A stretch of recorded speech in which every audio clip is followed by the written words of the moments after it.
and welcome to Study English IELTS preparation. I'm Margot Politis. Today on Study English we're going to look at some of the features of formal written English. In our clip we'll hear from a man who believes that drinking water is the key to being healthy and living a long time. He's going to talk about how he came to his conclusion and how he tried to get some support for his project.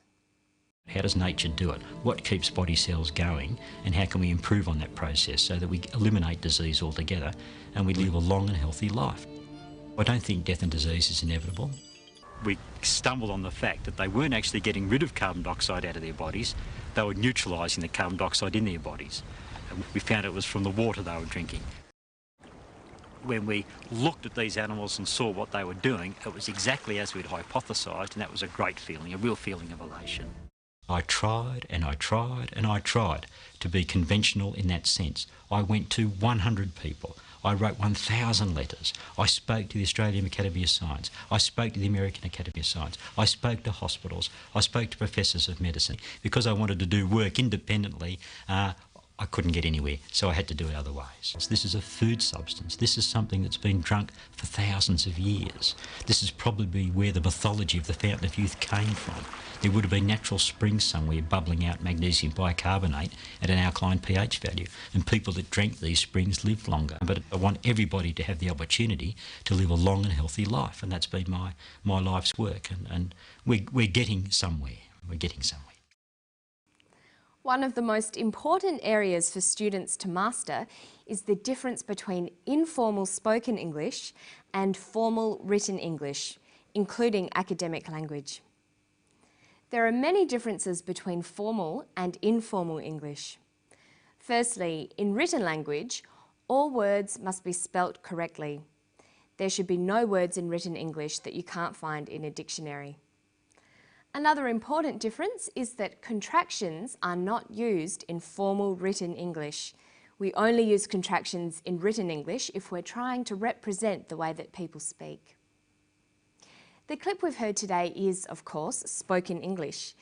Listen to part of it again and see if you can identify the features of informal English. But I want everybody to have the opportunity to live a long and healthy life, and that's been my life's work, and we're getting somewhere. We're getting somewhere. When Dr. Beckett is speaking, he uses a number of contractions.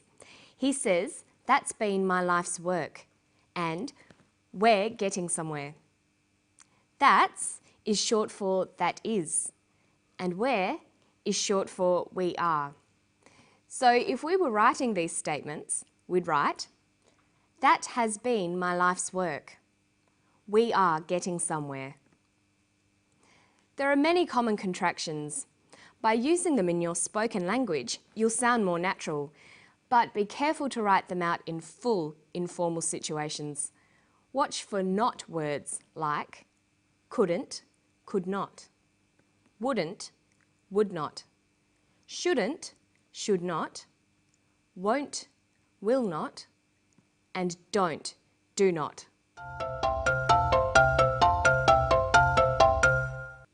Another common feature of informal English is the use of phrasal verbs, or two-word verbs. Phrasal verbs consist of a verb and a preposition. They are commonly used in spoken English, and their meanings are idiomatic, giving the verb a special new meaning. Listen for some phrasal verbs in this clip. We stumbled on the fact that they weren't actually getting rid of carbon dioxide out of their bodies, they were neutralising the carbon dioxide in their bodies. And we found it was from the water they were drinking. This is probably where the mythology of the Fountain of Youth came from. He uses the phrasal verbs stumbled on, get rid of, found out, and came from. In formal written English, it's best to use single word verbs. So instead of saying they weren't getting rid of carbon dioxide, we would write they weren't eliminating carbon dioxide. And then we'd get rid of the contraction. So it would read, they were not eliminating carbon dioxide. Instead of saying we found out it was from the water, we would write we discovered it was from the water. This is probably where the myth came from. This is probably where the myth originated. Let's look at some other examples of common phrasal verbs. Instead of look into, we would write investigate. Instead of cut down, we would write reduce. Keep on could be continue. Point out could be indicate. All of these words are more formal than phrasal verbs. Another important part of formal written English is understanding how to use conjunctions. Short sentences are less formal than compound or complex sentences. If you can, it's good to try to link short sentences together. Listen to this clip, then we'll try to turn it into good formal English using coordinating conjunctions. I went to 100 people. I wrote 1,000 letters. I spoke to the Australian Academy of Science. I spoke to the American Academy of Science. I spoke to hospitals. I spoke to professors of medicine. Because I wanted to do work independently, I couldn't get anywhere. He uses a number of simple sentences in a row. I spoke to the Australian Academy of Science. I spoke to the American Academy of Science. I spoke to hospitals. I spoke to professors of medicine. These could become, I spoke to the Australian Academy of Science, comma, the American Academy of Science, and hospitals. I also spoke to professors of medicine. There are some rules to be aware of when you're using conjunctions. In formal English, we don't start sentences with coordinating conjunctions. Words like and but are joining words. They are not used to begin sentences. Listen to Dr. Beckett again.